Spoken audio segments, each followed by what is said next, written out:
Ashley, and today we're going to dive into some beginner tips for watercolor. So if you have been frustrated in starting watercolor or with your journey, just know that it might not actually be you. So I have come up with 5 tips that I wish that I knew when I was just starting with watercolor that would have saved me a lot of time and some frustration and some, let's face it, not very good paintings. So let's go ahead and flow right into that discussion. So the first few things are very practical tips on what types of things you should buy when you are starting with watercolor. And I'm going to start with the most important one first. So the most important thing when you're painting with watercolor is actually the surface that you're painting on. So most watercolor is done on watercolor paper, and the paper that you get is arguably the most important supply in watercolor. And that's because each paper reacts differently.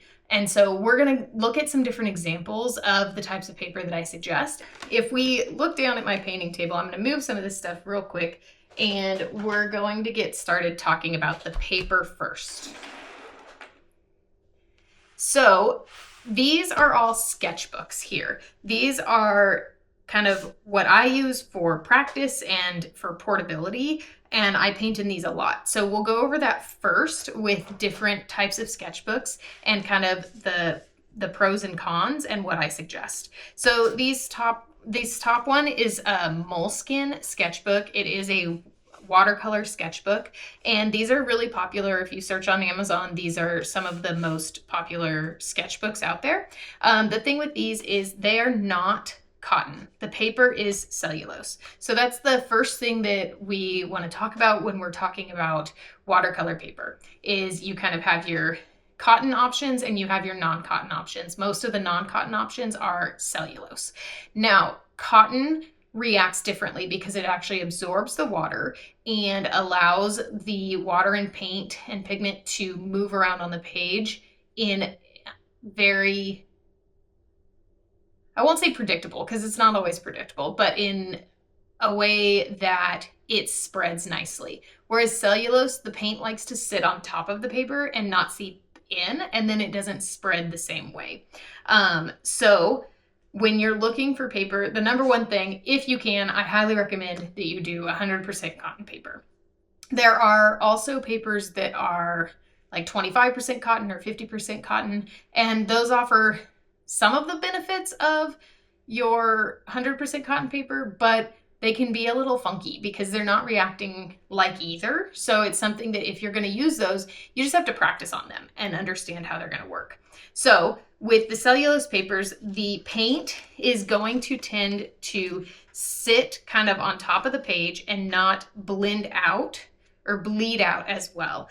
And so you can get some hard lines and kind of different shapes. Now, that's not a bad thing necessarily if you're going for something that's more like illustrative and not using as much water. So like this cactus, it looks fine because I didn't use a ton of water and it's very illustrative in nature. It's not looking for those soft bleeds. It still reads watercolor, but it's not using as much water.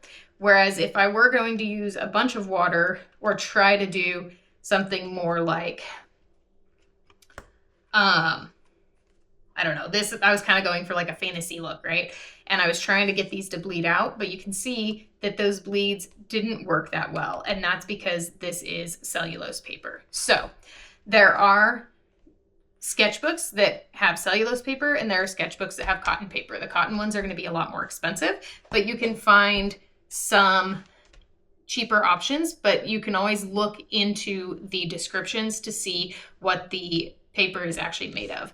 So this sketchbook is a Bong, or I'm pronouncing that wrong, I'm sure, but Bong sketchbook that is 100% cotton paper. And these sketchbooks are made with the same paper as your, I think it's probably Academy. I don't think it's their professional paper. It's their student grade, but it's made with the same paper as their pads and everything. And so, and blocks, which is what we'll get into next. And they're really, really high quality.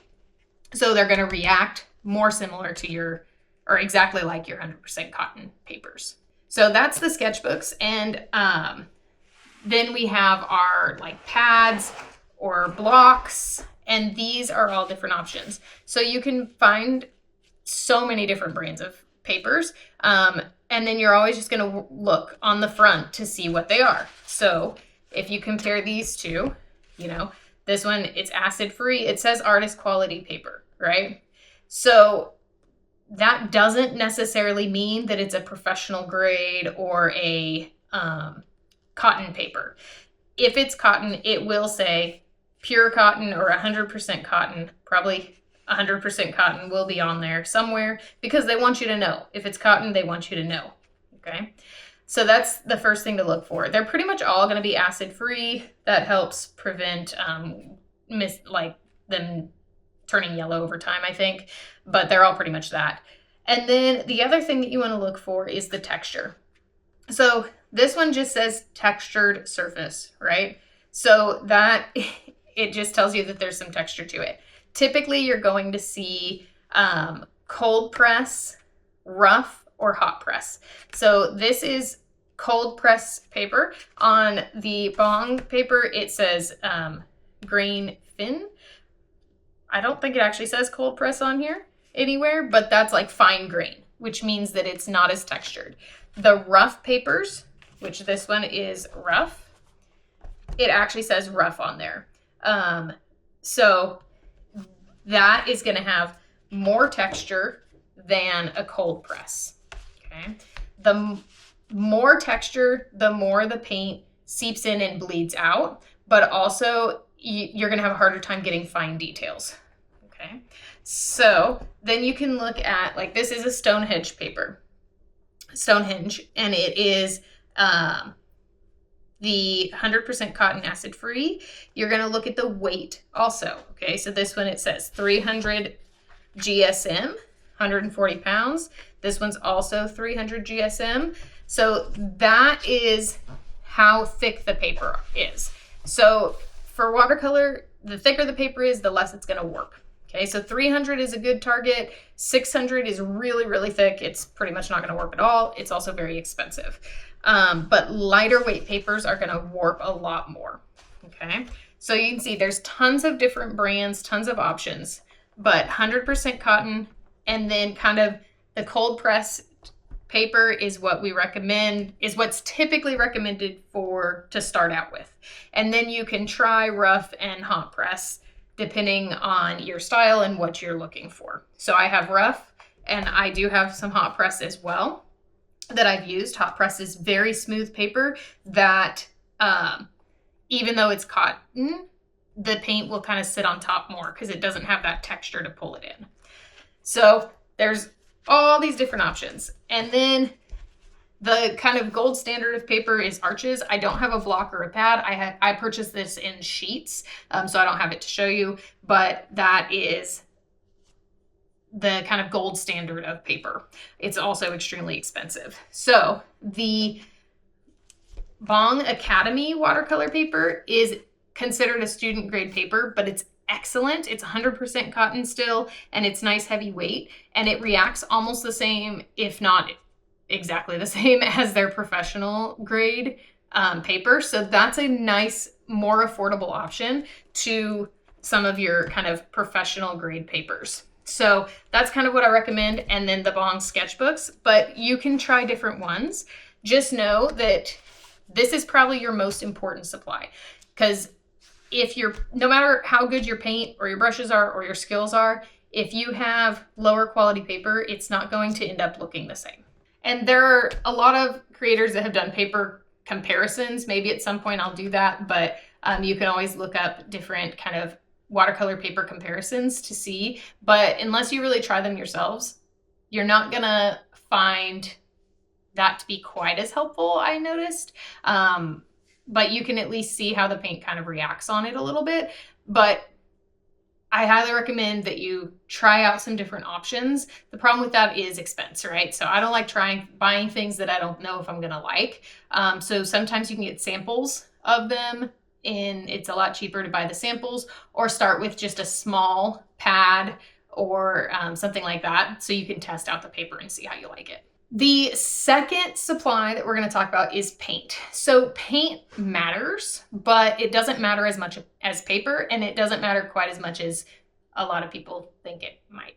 They all have different qualities, the different brands, but what you do with the paint and what you're painting on matters a lot more than what the type of paint is. We tend to have our preferences, but if you ask 10 different artists, they're going to give you 10 different options. And a lot of people like certain colors from certain brands and different things like that. So this is very personal preference based. But a couple things to look for is that you don't have to start with the most expensive, highest, like professional grade paint to make beautiful paintings. So I have 2 palettes here. This is Mei Liang, and this is like a student grade paint, and it comes in these pans, and it's great to practice with and to play with. Now, these are dye based for the most part, I'm pretty sure, not pigment based, which I'm not going to get into all of that, but they're not artist grade paints. But you can create beautiful paintings with them and learn about water control, learn about how paint reacts to your paper, because that is going to be pretty consistent across brands. Some are going to explode more, some are going to have different effects, but you can still learn about how to control the water on the paper with a lower quality or non-artist grade paint. Okay, so that's a decent option to start with. I don't prefer that. Just because I find that these paints particularly are very staining, which means they seep into the paper and you can't lift them up, which I like using lifting in my watercolor techniques. So I don't use these a lot, but it's a great option if you're just starting out, and it's pretty cheap. Another good option is to get like a student grade paint. Okay, so this is just an empty palette that I bought online, and then I got pans, and then I filled the pans with tube paint. Now, I have used pretty much all of my Cotman watercolors. So this is the white's the only one I have left, and that's because I never use white watercolor. But you can get a set of student grade paints in tubes, which is typically cheaper than doing the pan sets, and then fill your own pans. Okay, so Winsor & Newton Cotman paints are a good option that are a lot more affordable than their professional grade that still have a lot of the same properties. They aren't going to be as pigmented, so they're not going to be quite as vibrant or as easy to activate as the professional grade paints. You have to work a little bit harder to get those bright, vivid colors, but they still are really good quality. So that's a good option. And then if you are ready to kind of upgrade your paints, then you want to start looking at your professional brands. And you can buy pan sets, but you can also just buy the tubes like this and fill your own pans. And so I have just a couple examples here. So I have my Winsor & Newton professional grade tubes, and then I have Daniel Smith also.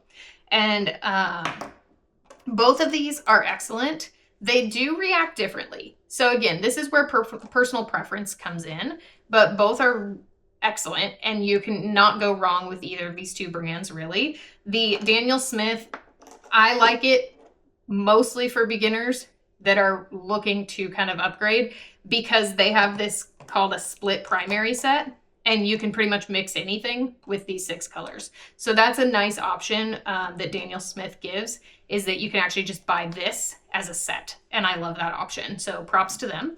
But you can also pick individual colors from other brands to do the same thing. So in terms of colors, I do recommend doing, well, I have these all mixed up. Anyway, 2 blues, 2 yellows, and 2 kind of reds or pinks, because then you can mix anything. So you get a more orangey red and then a more pinky red. And then you get a more orangey yellow and a more neutral or greenish yellow. And then you get a more purpley blue and a more greenish blue. And then you can mix pretty much anything. So that's always a good option. But again, you can buy those in any brand. And You don't have to start with professional paints. That's one thing that I really want people to understand is professional paints matter, but you can make beautiful art with student grade paints also.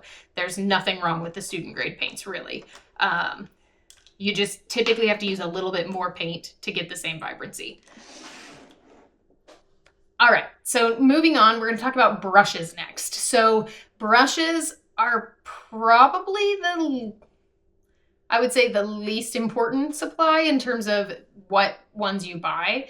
But you do want to make sure that you're avoiding kind of the really, really cheap ones because they're going to shed and it's just going to be annoying. Or the ferrule, which is the metal part that connects the bristles, that holds the bristles and connects it to the handle.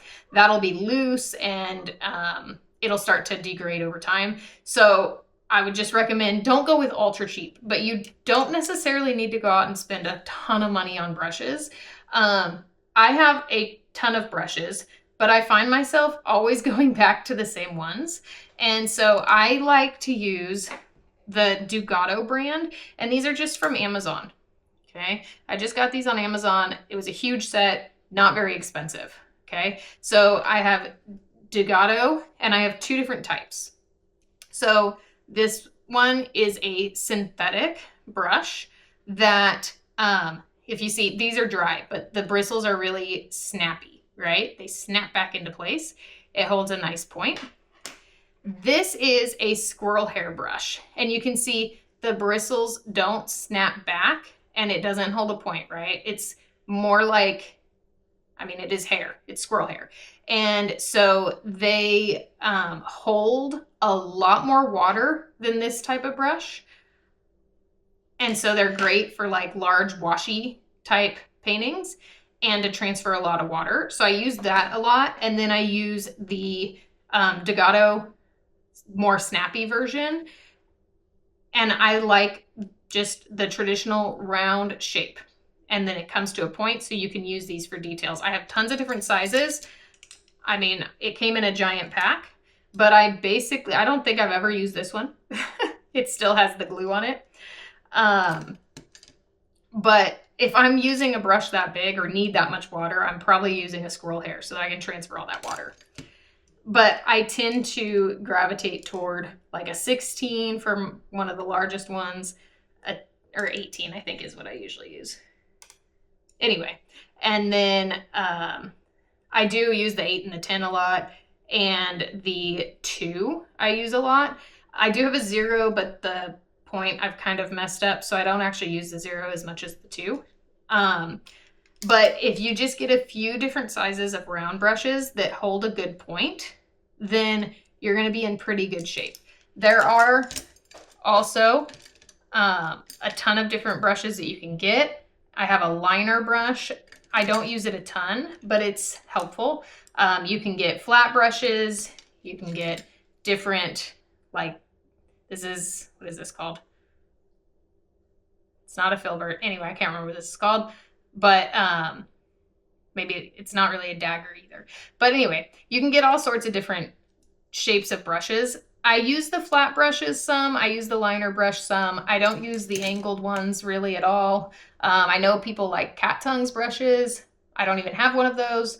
But I find that pretty much I can do almost anything I want with a round brush. And that's something that you can expand later as you kind of develop a style and try different ones. And again, you don't have to invest a ton of money in the brushes. I just wouldn't go with the cheapest. So the next 2 tips that I have don't have anything to do with the materials, but they are more about your practice. So the first one is that you really do need to get to know your materials. So whatever you're choosing, if it's cellulose paper or cotton paper or, artist grade or student grade paints or different shapes of brushes, different amounts of water held in each brush, you need to figure that out to then have a successful finished painting. And so using sketchbooks for that's really nice. Again, if the paper is the same. If the paper is different that you're going to use in your sketchbook and in your finished paintings, then it's not going to be quite as effective because your paints and your water are not going to react the same. You can practice brush strokes and your hand movements, but the end result isn't going to end up looking the same. So that's important to know. But you do definitely want to be practicing and getting to know your materials.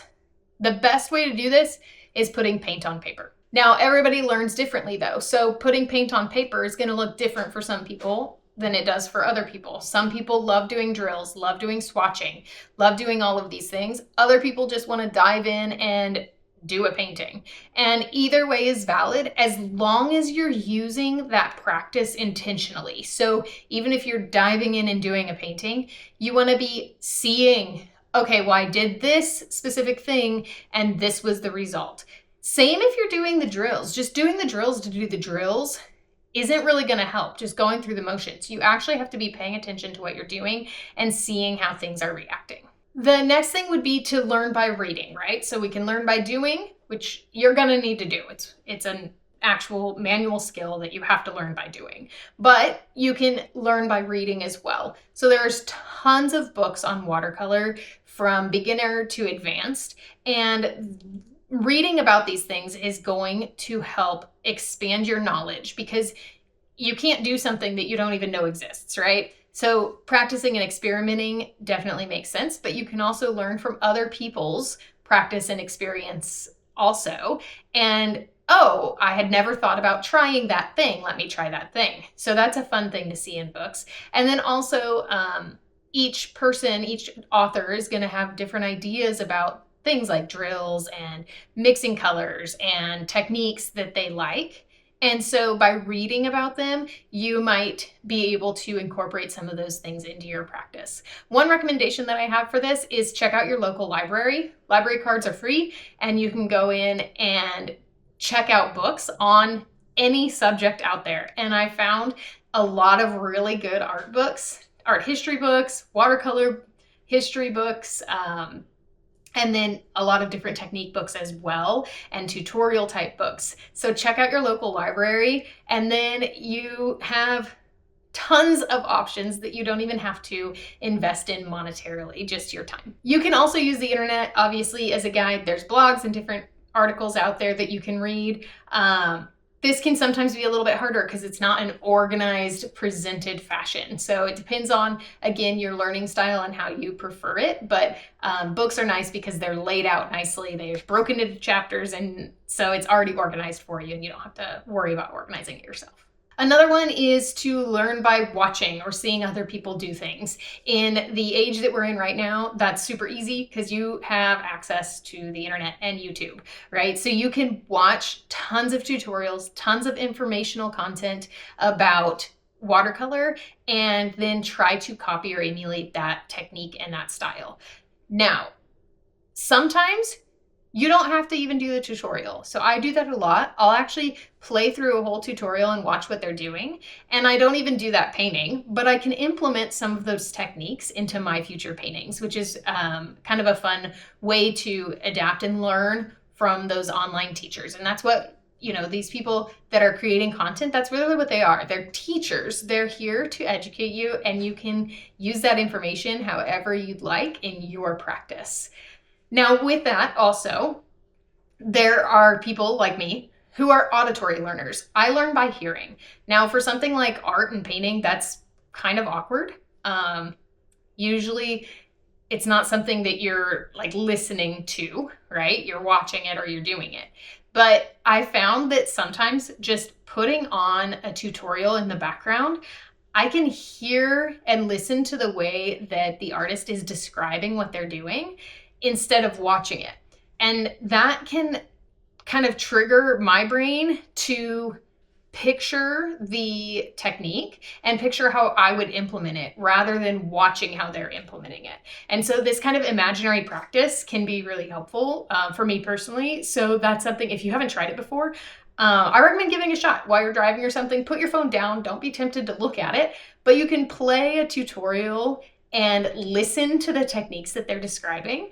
And then when you get home, try to use some of those techniques and see what happens. So that's kind of an interesting way that I found that as an auditory learner, I can still use that skill to work on my art practice. So that leads right into the next tip. It's learn by combining different styles. So a lot of people have a specific style that they like to paint in, and you can really expand your technique and your skills by pulling from each of those different things and then doing your own thing.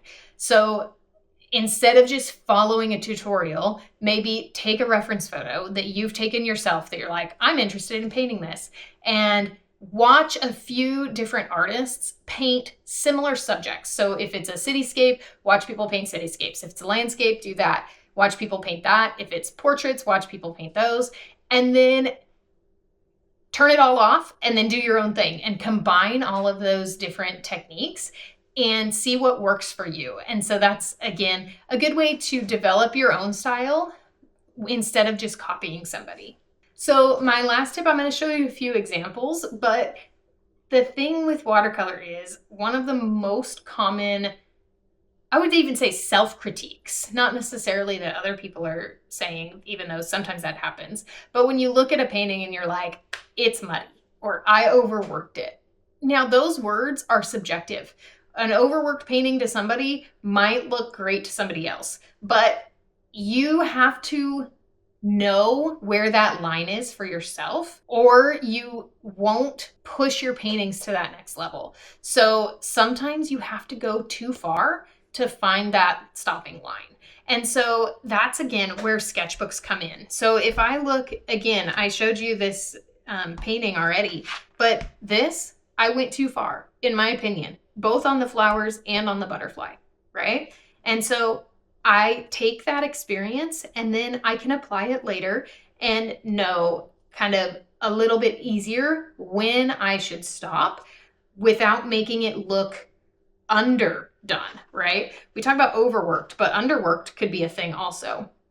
So like this painting I really liked, and then I tried to do another cactus here, and this one is very flat. And to me, I didn't go far enough with this one, right? So I didn't push it. And that's something that sometimes you have to be willing to take that risk. And that's where working in a sketchbook is nice, because you can take those risks without worrying about ruining a kind of final painting, okay? So sometimes I do something like this, you know? So my first version is this hand right here. And clearly it's overworked. I don't think anybody could argue with that. I said it's subjective, but this is not great, right? It looks, I might have even damaged the paper here in some places. When I touch it, it feels like it's pilling, okay? So that's overworked. And then right next to it, so it's same paper, same brushes, same paint, right? So again, paper, brushes, paint matter, but they don't matter as much as practice, right? So getting to know my materials. And so I learned in this one how far I could push this paper before it started being overworked. And then I went right next door and I did it again. And I mean, again, I don't think it can be argued that this is a lot better. The shape is pretty much the same. The drawing skills are about the same, but it's the application of paint that was different, okay? And then if you look, I have a scene here, okay?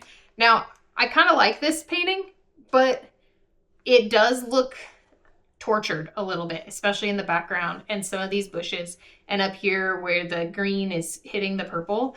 And so, you know, I can take that information that I learned from this painting and then, you know, down the road, I start learning how to not overwork paintings, right? So if I wouldn't have done this, then I wouldn't have gotten to the point where I can get the glowing effect on these bushes or these smooth transitions between colors. And so just learning what overworked looks like and where that line is can help you in your completed paintings. So I have another example here that compares to, again, same paint, same surface. These are watercolor canvases. I'm not going to get into that right now. But the green dolphin, it's, in my opinion, overworked. I don't like this edge here. It looks like I just kept trying to erase it and put it back on, right? So if you think about like using a pencil and you're erasing and then you're drawing and then you're erasing and then you're drawing or writing and it looks tortured, that's the impression that I get from this. But then if I look at the turtle, completely different, right? This looks fresh and vibrant and not tortured. It's the best word that I have for it.